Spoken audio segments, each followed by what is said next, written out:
Bueno, dormir bien y amanecer descansado es lo que añoramos todos, pero para muchos es una utopía. Y por eso hoy estamos con el doctor Alexis Naranjo para profundizar en esos trastornos del sueño y cómo podemos realmente ponerles fin. Doctor, un placer tenerlo aquí en nuestra casa. El gusto siempre es mío, muchísimas gracias. Muy buenos días. Doctor, primero para ubicarnos, hay gente que duerme como 3 o 4 horas al día. ¿A esto podríamos llamarle personas que padecen de insomnio? ¿O cuántas horas o cómo los denominamos? Bueno, normalmente se habla que un niño cuando nace duerme alrededor de 22 horas y conforme vamos desarrollando capacidades comenzamos a dormir menos hasta llegar a un promedio donde hablamos entre las 6 y las 8 horas, que es el periodo en el que somos laboralmente funcionales, ¿verdad? Estamos hablando exactamente aproximadamente hasta los 50 años. Después de eso dormimos menos, o sea, hay pacientes que pueden dormir hasta 4 horas, adultos mayores que duermen hasta 4 horas y estamos exactamente en un término de normalidad por el tipo de sueño, porque el sueño es un mecanismo de recarga, que eso es algo muy importante. Hay gente que interpreta el sueño como si fuera una pérdida de tiempo, incluso como si el dormir fuera un sinónimo de vagancia, y no es así. Se tiene que dar una recarga en el sueño para que incluso podamos aprender, o sea, y eso es importante incluso para los estudiantes. La gente agarra y se duerme hasta altas horas de la noche o no estudia varios días y al final quiere tragarse toda la materia, como decimos popularmente, sí. Y entonces si no dormimos, si no descansamos, toda esa materia, ese conocimiento se va a desvanecer conforme pase el tiempo. Vamos entonces a empezar a dar soluciones. ¿Qué pasa con las personas que verdaderamente duermen pocas horas del día y al día siguiente se sienten agotados? Claro, la primera complicación que tenemos aquí es el hecho de que la persona va a estar somnolienta y eso le va a afectar en sus capacidades laborales, incluso intelectuales. Entonces, lo primero que habría que hacer, lo que no hay que hacer, hay que restringir el tipo de bebidas energéticas como el café, el té, todo lo que tiene que ver con bebidas energéticas ya procesadas que se han logrado probar que son bastante negativas en este caso. Yo siempre les digo a los pacientes que si tenemos este tipo de patología, después de las 3 de la tarde no deberíamos tener ningún tipo de contacto con bebidas energéticas, o sea que si la tacita de café me la voy a tomar, que sea antes de las 3 de la tarde. Ahora, hay personas, y los que me conocen saben a qué me refiero, que uno puede tomar café a las 10:30 de la noche y 5 minutos después estar durmiendo. Sí. Eso es posible, pero si hay una persona que ya tiene este tipo de trastornos de sueño, hay que tener cuidado con eso. Ahora, ¿qué tipo de herramientas podemos usar? Exacto. ¿Cómo los podemos ayudar? Lo primero que les traía por acá son un tipo de aceites esenciales. Y en los aceites no hablamos de ninguna marca en específico, pero sí importante que sean de grado terapéutico, ¿verdad? Que no son esencias nada más, sino tiene un grado de pureza y eso estimula una parte del cerebro que se llama cerebro reptiliano, que es un cerebro primitivo que todavía mantenemos y utilizamos, y eso lo que permite es comenzar a generar estados de tranquilidad en la persona. El proceso de sueño inicia después de las 3 de la tarde, o sea, el hecho de acostarnos a dormir no es 5 minutos antes, me cambié, me acosté a dormir, no, desde las 3 de la tarde comienzan a darse cambios desde el balance hormonal, desde cierto tipo de endorfinas que es correcto. Doctor. Ok, pero cuando habla usted de esencias, ¿qué aromas? Es decir, ¿hay que escoger algún aroma en especial? ¿Hay que tomarlo, hay que aplicarlo, hay que ponerlo en la almohada? ¿Qué hacemos? Perfecto. Hay varias formas de hacerlo. Hablamos de lavanda, por ejemplo. Hay uno que se llama frankincense. De hecho, hay combinaciones. Por ejemplo, ahí traigo una combinación que se llama Paz, ¿verdad? Paz. Lo dice todo. Pero hay uno que se llama Balance, que es para ese tipo de líneas. La lavanda tiene gran impacto en eso. Ahora, ¿cómo se puede hacer? Hay gente que lo utiliza en un difusor, ¿verdad? Entonces, en mi casa es muy interesante porque yo llego en la noche y antes de comenzar a moverme con los niños y a jugar, yo coloco unas gotitas y eso le da un ambiente de tranquilidad a la casa ya para irnos preparando a esa línea. Después, ahora, hay gente que lo puede utilizar, si no tenemos difusor, lo podemos utilizar unas 2 o 3 gotitas en la almohada. O incluso hay gente que se la puede colocar en zonas específicas para tener la inhalación del aceite. ¿Cuál sería la ideal? El lavanda. De las zonas.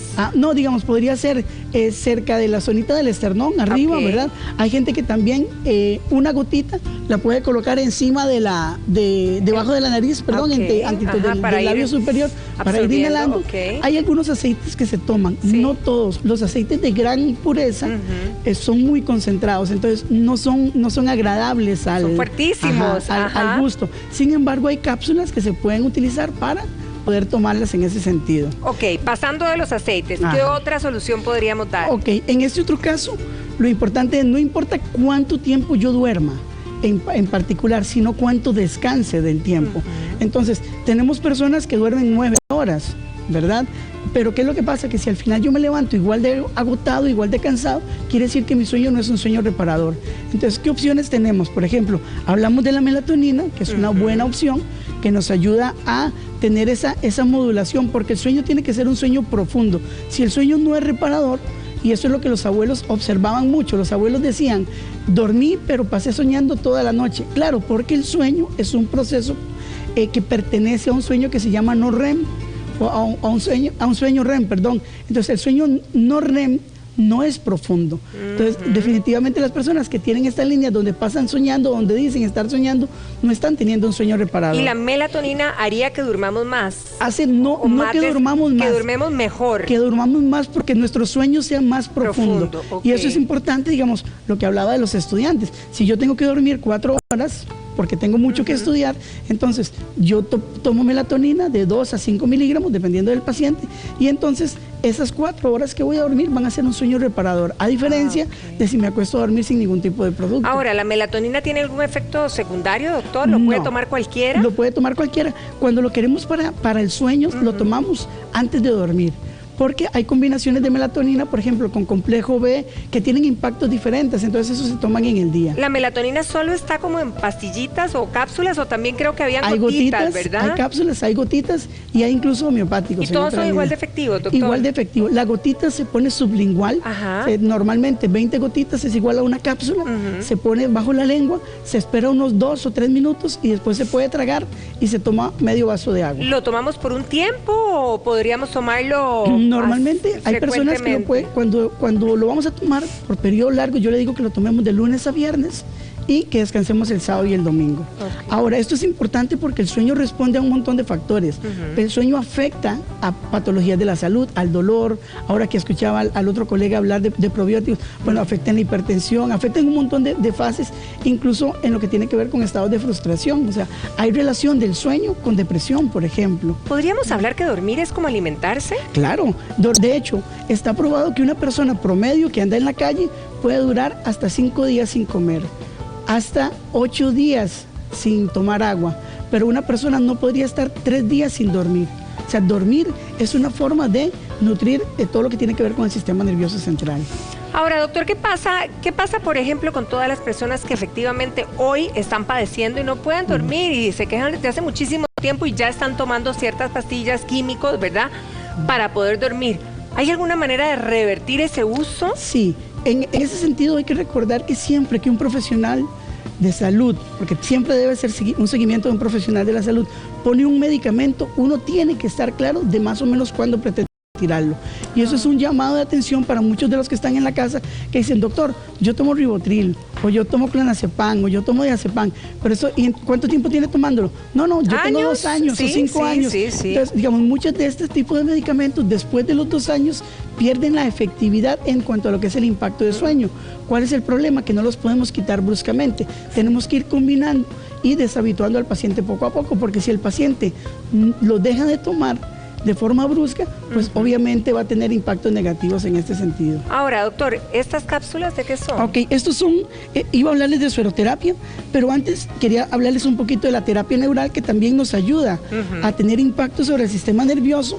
Ese es el Impletol que utilizamos normalmente para aplicar terapia neural, y estimulamos diversas zonas del sistema nervioso para tener un reinicio de un proceso y modificar el trastorno de sueño de este paciente para que tenga un sueño reparador. Esa terapia neural, digamos, para el sueño, ¿nos la explican en la cabeza? Ajá, hay puntitos en cuello, hay puntitos en espalda y hay puntitos en cabeza. ¿Y por cuánto tiempo? Porque uno cuando quiere dormir y dice, ya estoy cansada, ya estoy harta de esto, uno quiere resultados, ojalá, lo más rápido posible, claro, ¿verdad? Aquí es importante, digamos, cuando hablo de las benzodiazepinas, como hace un momento, no quiere decir que sean malos. O sea, los productos alopáticos son buenos cuando se usan bien. Claro. El problema es que si caemos en un uso indiscriminado, no vamos a tener buenas respuestas a largo plazo. Entonces, cuando vemos un paciente que está muy afectado, hay algunos medicamentos que podemos utilizar para tener una inducción fuerte al sueño, pero teniendo reparación también. Claro. Porque eso es algo que ocurre farmacológicamente, que si yo aplico cierto tipo de medicamentos, al final tengo una habituación y el paciente deja de dormir adecuadamente. Y retomando, y en ese caso, estos son sueroterapias que podemos aplicar también de forma endovenosa en los pacientes, donde hablamos con lo que tiene que ver con precursores de serotonina, hay aminoácidos. Eso es lo que contienen esos sueros.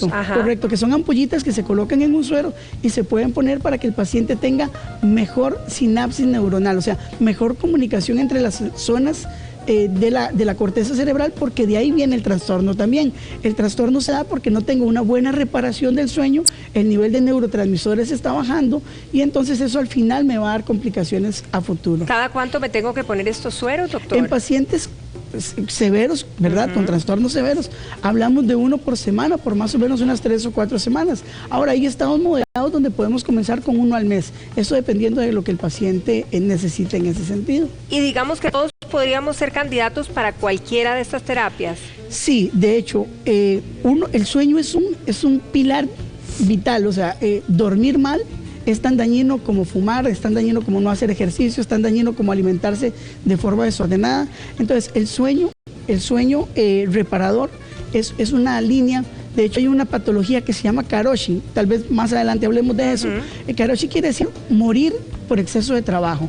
¿Y por qué por exceso de trabajo? Porque no hay un descanso, no hay un ejercicio, eso afecta realmente, o sea, dormir mal afecta la calidad de vida del paciente. Cuando nosotros vemos a nuestros adultos mayores nos preocupa que duerman tan poquito. Ahora usted decía que esto sería natural. Correcto. Pero ¿hasta dónde puede ser natural y hasta dónde preocuparnos para ayudarlos realmente a descansar? Claro, el descanso en el sueño tiene que ver con el conflicto, con el desgaste metabólico que tenemos. Entonces, obviamente, yo tengo pacientes de 90 años que duermen 8 horas, pero son pacientes que son activos laboralmente, son pacientes que hacen ejercicio. Entonces, ¿qué es lo que pasa? Que aquí también tendríamos que tener una línea donde debemos ir trabajando con el paciente para que retome ciertas actividades, porque si obviamente el paciente es un paciente que está sentado todo el día, que duerme 1 hora, hora y media o 2 horas de siesta en la tarde, pues va a tener menos líneas. Pero si logramos trabajar esta parte y meter al paciente en actividades diarias, en desarrollo manual, eso me va a permitir que el paciente tenga un mayor... ¿Y por qué no? Antes nos decían que el adulto mayor no podía aprender, eso ya sabemos que es mentira. O sea, el adulto mayor puede aprender muchas cosas, desde idiomas hasta trabajo manual.